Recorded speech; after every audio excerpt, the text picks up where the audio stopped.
governador do Rio Grande do Sul, o senhor deve saber, não precisa estar dizendo nomes, governador do Rio Grande do Sul, foi ministro, depois voltou, agora é vereador. Veja que absurdo! Veja que absurdo! Você é governador, ou seja, isso não é carreira.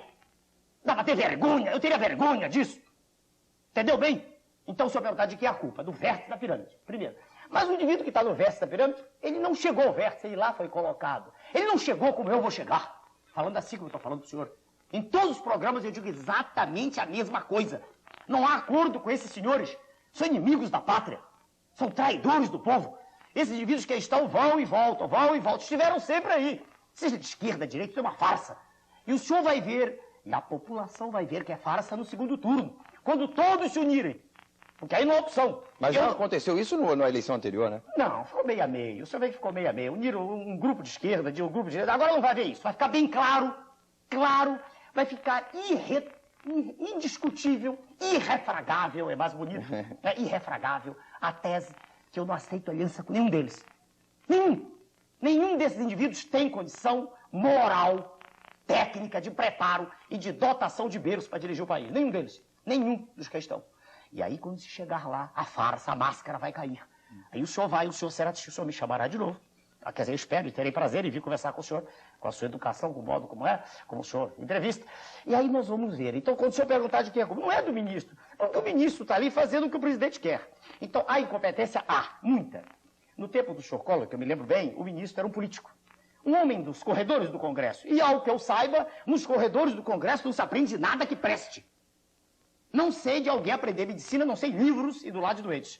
Nunca nos corredores. E ele é médico. Sei, mas o diploma não quer dizer não estou nada. dizendo, mas era médico. Era um médico. Você falou do auxílio de guerra, né? Sei, o senhor está citando o nome. Podemos citar. Foi de sua excelência o ministro do auxílio de guerra. Pronto. Mas eu quero dizer, ele não é diferente de muitos outros. O sujeito se adapta. É como um camaleão. Ele se acomoda. Porque é gostoso estar no poder. Não é? O poder fascina muitas pessoas. Não é? Quando eu disse, senhor, eu não quis ser deputado, porque não é isso que eu quero. Eu quero endireitar. E estando no vértice, escolhendo um grupo de escola, tendo liberdade de movimentos, o senhor entende? Não estando obrigado a cumprir acordos, eu não tenho acordo com ninguém, eu tenho um grupo que está do meu lado que acredita em mim, o senhor dirá, são fanáticos. Tudo bem, mas o povo está com uma vontade enorme disso, de mudar. Há uma sede de mudar, há um desejo enorme de mudar. O senhor sente nas ruas isso. Aproveitando esse gancho de mudar, né, você veja que a moeda mudou. Mudou essa semana, mudou a moeda. E você acredita no sucesso do Plano Real? Como é que você vê o Real, apesar de ser formado em medicina? Mas você deve ter pelo menos algumas informações de economia para poder se candidatar a presidente, até porque, como você disse, o chefe é o que manda. Quer dizer, você, como presidente, que vai conduzir, vai escolher o ministro e tal, não vai ser comandado por ninguém. Claro. Como é que você, se você for presidente da República, você dá continuidade no Plano Real, na moeda real, se der certo, ou vai ter que mudar a moeda tudo de novo? Primeiro que o que se deseja é uma moeda forte. Essa moeda que está já nasce comprometida. Primeiro, comprometida. O senhor há de convir que a inflação... Primeiro que o poder de compra dela foi reduzido, né? Está lá embaixo. Quando todos os empresários foram avisados, né, que ia haver a mudança, não foi agora, foi antes de eu rever. Foi 2 meses. 2 meses. Já foi preparado o plano. Exatamente. Quando o preparo foi todo sendo feito e toda a classe empresarial foi sabendo, todo mundo foi se defendendo. Só quem não pôde se defender foi quem trabalha. Quem vive de salário não tinha como se defender. Aí o senhor lembra calcular a média dos 4 meses. E as coisas continuaram subindo. Então o poder aquisitivo hoje é baixíssimo. Então, desse ponto de vista, do ponto de vista de realidade social, o que está aí é uma farsa. Farsa. Não resolveu nada. Segundo, quando o senhor falou sobre moeda forte, essa paridade com o dólar é artificial. Vão se queimar as reservas cambiais e daqui a pouco estará acontecendo aqui o que aconteceu na Argentina.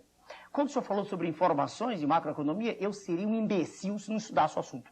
Só uma coisa de que eu gosto é estudar. E de 89 para cá eu não tenho por que estudar medicina, porque é a minha profissão e é algo que eu passei a vida estudando. Nem tenho por que estudar ciências exatas, porque me diplomei nisso. Eu tenho estudado essas questões. Repetindo, o plano vai fracassar. Há uma coisa só com que suas excelências que o planejaram não contaram. É que ele fracasse antes da eleição. Esse aqui talvez ocorra ainda. Porque ele foi todo planejado. Veja só, por que não se fez isso antes?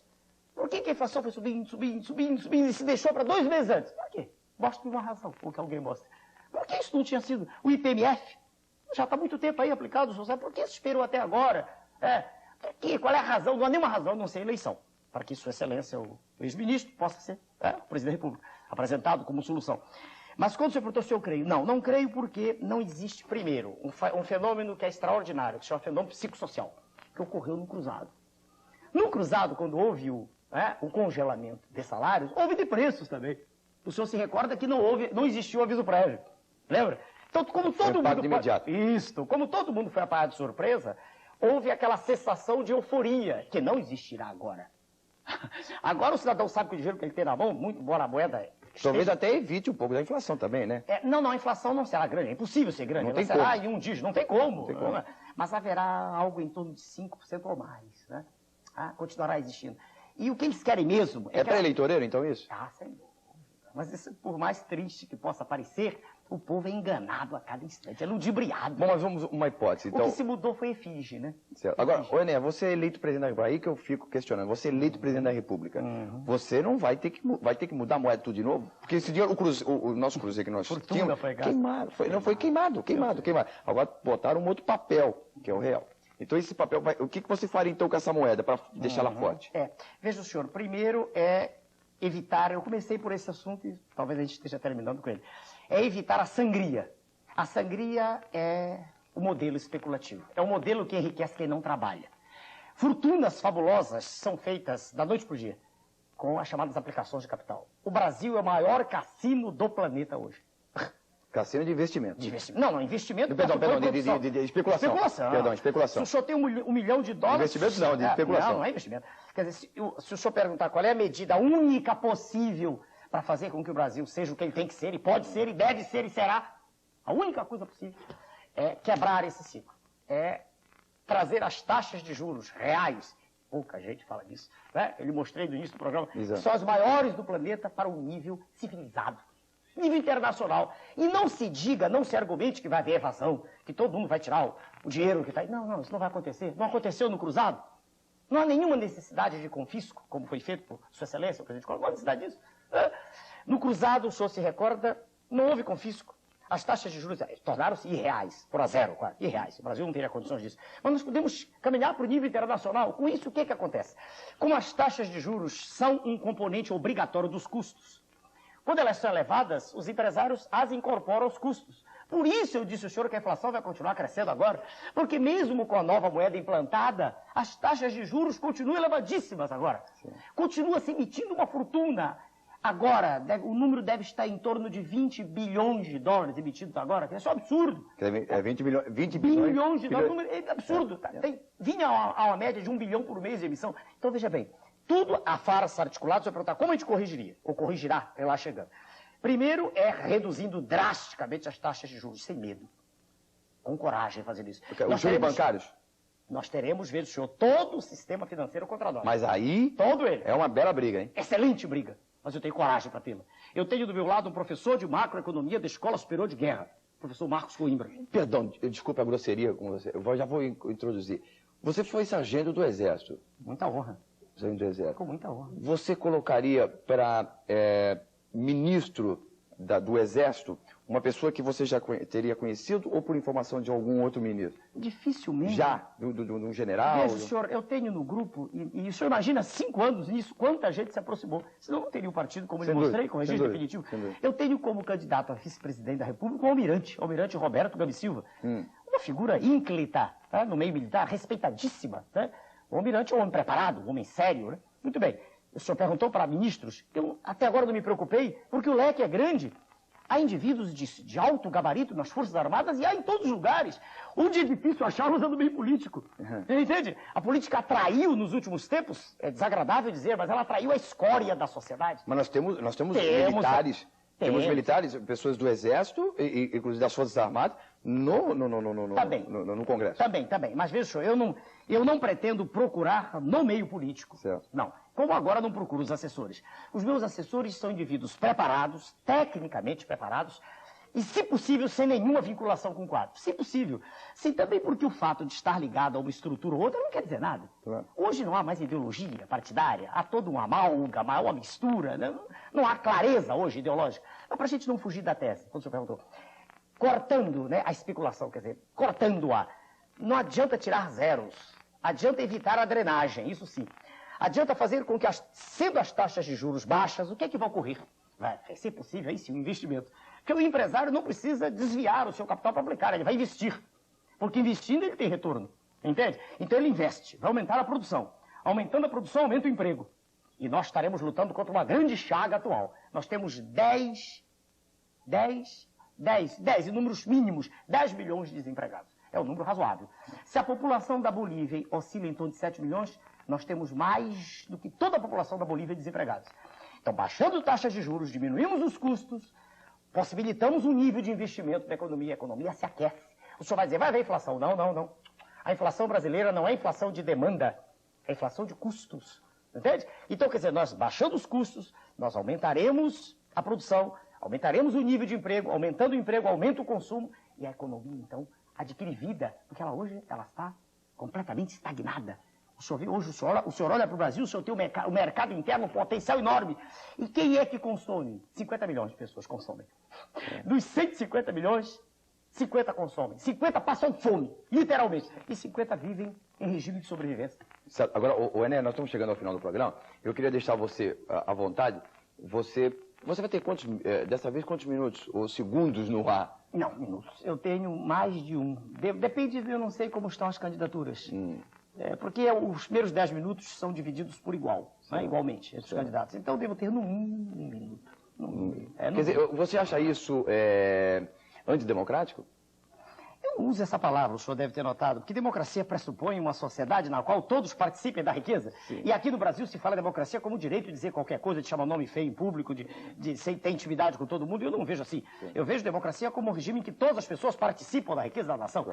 Agora, se o senhor perguntar se a divisão deveria ser assim, claro que não deveria ser. Deveria ser separados igualmente o horário. Se há 6, 8 candidatos, eu não entendo por quê. Se estão na imprensa, estão em todos os lugares, por que na televisão não falassem, cada um deles, por exemplo, não falasse 3 minutos, seria o ideal. Sim. Agora, e nem vão falar, isso é que é interessante. Se o senhor dá 3, 4 minutos, a maioria não sabe nem o que dizer. Vai colocar um cantor para cantar, alguém para... Verdade. São extremamente mal dotados. São horríveis, entende? Estou dizendo. Então, se o senhor perguntar 1 minuto é suficiente, espero que seja. Então, vou lhe dizer uma coisa. Então, você, né, você tem, segundo o diretor do programa, você tem 2 minutos para conversar. Não, mas eu te dou até 3, se você quiser. Então, você eu vou te dar 3 minutos para você conversar só de conta que você está no horário eleitoral. Mas o senhor me dá... Não, eu lhe dou. Eu cronometro aqui direitinho. Vou cronometrar. Pelo menos. Não, eu dou 3. Vou lhe dar 3 minutos. É uma eternidade. 3 minutos, vai ter... Com certeza. O telespectador está ali, faz de conta que nós estamos no horário eleitoral. De improviso, né? À vontade. Sim, eu só não trouxe papéis aqui. À vontade. E eu já fico deixando você, vou cronometrar aqui. Pode começar, 3 minutos. Com os agradecimentos à rede CNT e ao coordenador e diretor do programa, o senhor Kleber, uma mensagem para os senhores telespectadores do que nós pensamos sobre a nação. Uma gigantesca onda de desordem assola a nação brasileira.